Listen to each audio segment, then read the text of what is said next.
Hello विद्यार्थियों, मैं रंजीता कौर ज्ञान वर्षा चैनल में आपका स्वागत है। आज हम आपकी पाठ्य पुस्तक आरोह भाग 1 के काव्यखंड से पाठ 4 वे आंखें कविता के अर्थ को समझेंगे।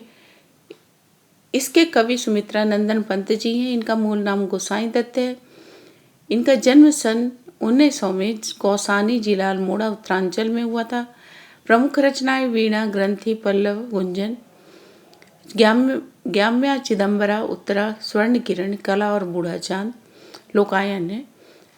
और इनको प्राप्त होने वाले सम्मान भारतीय ज्ञानपीठ पुरस्कार, साहित्य अकादमी पुरस्कार और सोवियत लैंड नेहरू पुरस्कार, पद्म भूषण पुरस्कार और इस साथ ही इनकी मृत्यु 1977 में हुई। युग युग माने सदियों से ही शोषण का शिकार किसान का जीवन कवि को आहत करता है, उनके हृदय को दुख देता है। दुख की बात यह है कि स्वतंत्र भारत में भी किसानों को केंद्र में रखकर कुछ ऐसी योजना नहीं बनाई जाती जिससे कि उसका कल्याण हो, भला हो। सरकारें निर्णायक हस्तक्षेप नहीं करती, मतलब ऐसा कुछ कानून नहीं बनाती कि वह पूंजीपतियों के शोषण से बच सके। कविता ऐसे ही दुष्चक्र में माने ऐसे बुरे चक्र में फंसे हुए किसानों के दुष्चक्र या बुरा चक्र शोषण का चक्र, तो इस जो चक्र में फंसे हुए किसानों के व्यक्तिगत, उनके निजी जीवन और पारिवारिक दुखों की परतों को खोलती है। स्पष्ट रूप से ये विभाजन है जो समाज में है ना, एक पूंजीपति वर्ग और एक निम्न वर्ग, एक शोषित वर्ग, एक शोषक वर्ग। इसके जो विभाजन है इसको प्रस्तुत करने का कवि ने प्रयास किया है। कवि सुमित्रा नंदन पंत जी इस कविता के माध्यम से किसानों की दुर्दशा और उनकी वास्तविक स्थिति के विषय में बताना चाहते हैं। वे कहते हैं कि जब मैं किसान की धसी और चिंता में डूबी हुई आंखों को देखता हूं तो मुझे वह अंधकार की गुफा के समान लगती हैं। गुफा सरी के समान, तो वह मुझे अंधकार की गुफा के समान लगती हैं। उन आंखों से डरता है मन। उन आंखों को देखकर मैं सिहर जाता हूँ, डर जाता हूँ। भरा दूर तक उसमें दारुण, क्योंकि दूर दूर तक उसमें दुख और निराशा का अंधकार है। दारुण बहुत दयनीय स्थिति, दुख की स्थिति है ना। तो उसमें दूर दूर तक निराशा और दुख का अंधकार है। दैन्य दुख का नीरव रोदन। और कैसा दुख है ये? गरीबी, कभी न समाप्त होने वाली गरीबी का दुख है और कभी न समाप्त होने वाली सिसकियों का दुख है ना। नीरव माने शांत, रोदन माने रोना, शांति से रोना। तो वो अंतिम दशा होती है जब व्यक्ति बहुत रोता है ना, तब उसकी आवाज भी रूंधने लगती है और आंखों से आंसू भी नहीं निकलते, तो वो सिसकियां हैं इसमें, खामोश होकर रोना। तो ये उसमें कभी ना समाप्त होने वाली गरीबी का दुख है और कभी ना समाप्त होने वाली सिसकियां हैं। वह स्वाधीन किसान रहा, वे एक स्वतंत्र किसान था। अभिमान भरा आंखों में उसका, इसकी आंखों में हमेशा ही स्वाभिमान, आत्मसम्मान हुआ करता था। वो आत्मसम्मान की जिंदगी जीता था। आत्मसम्मान माने सेल्फ रिस्पेक्ट। छोड़ उसे मझदार आज संसार का गार सदृश वह खिसका। और उसका आत्मसम्मान तब समाप्त हो गया है ना। वो कैसे समाप्त हो गया? जैसे नदी का किनारा कटकर नदी में बह जाता है, उसी प्रकार जब उसने कर्ज ले लिया, कर्जदार उसके दरवाजे में आने लगे है ना, उसका अपमान करने लगे, तो उसका जो सम्मान था वह बह गया, माने नदी के रेतीले किनारे की तरह पानी में बह गया। लहराते हुए खेत द्रगों में हुआ बेदखल। अब वह जिनसे अब वह कर्ज ना चुका सका, इसलिए जमींदार ने उसके खेतों पर कब्जा जमा लिया और उसे बेदखल कर दिया, वहां से निकाल दिया है ना। वे लहराते हुए खेत, हरे भरे लहराते हुए उसके खेत उसकी आंखों में घूमते हैं, जिन्हें जमींदार ने अपना कर्ज के बदले में उन पर कब्जा जमा लिया और उसे वहां से निकाल दिया। हंसती थी उसके जीवन की हरियाली जिनके तृण तृण से उनके खेतों के तिनके तिनके को देखकर वे बहुत खुश होता था। आज वह उन खेतों से बेदखल कर दिया गया। आंखों ही में घूमा करता वह उसकी आंखों का तारा। आंखों का तारा ये सब क्या है? मुहावरा है। तो उसकी आंखों का तारा उसका प्यारा इकलौता बेटा, जिसे जमींदार के कारकुनों लठैतों ने, जमींदार पालते हैं लठैत तो है ना, और जब कोई कर्ज नहीं चुकाता तो वो लठैत मारते हैं।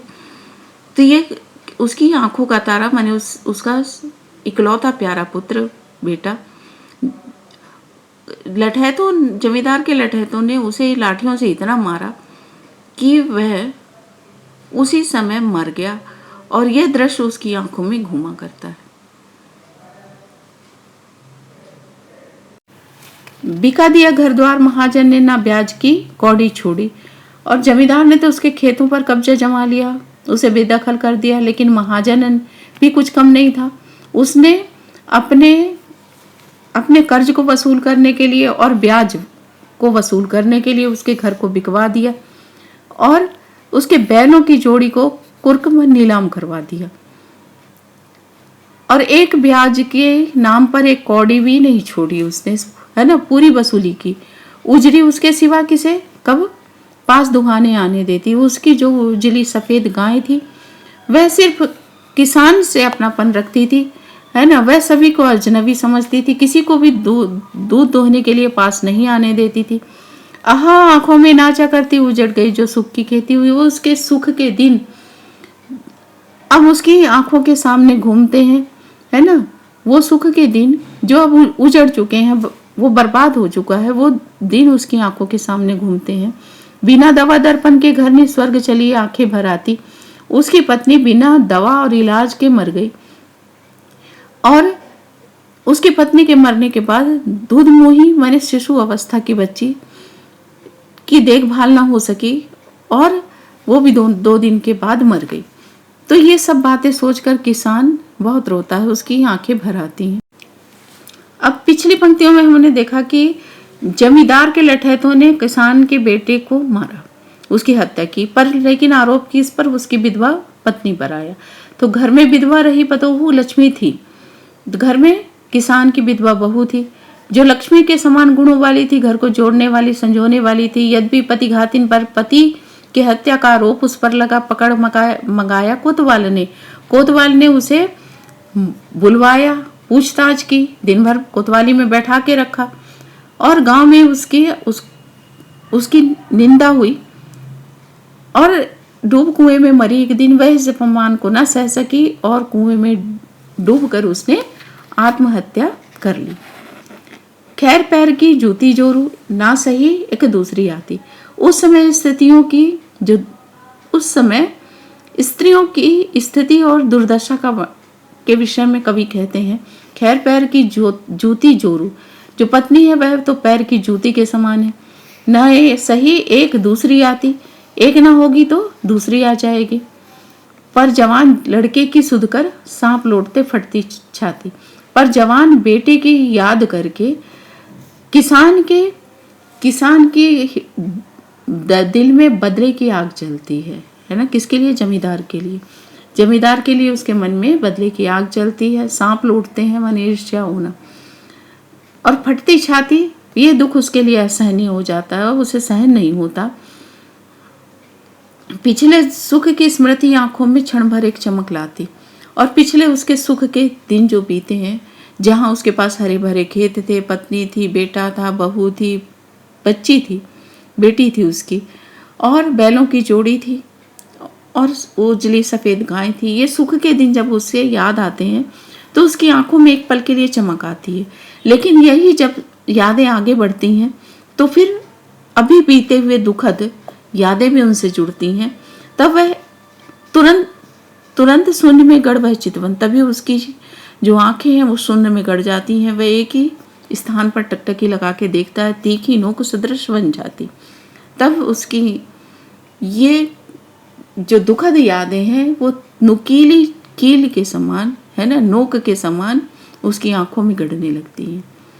तो पहले जो अच्छी यादें, सुख की यादें आती हैं तो आंखों में चमक आती है, लेकिन जब ये दुखद यादें उसकी आती हैं तो ऐसा लगता है जैसे आंखों में नुकीली चीज चुभ रही हो।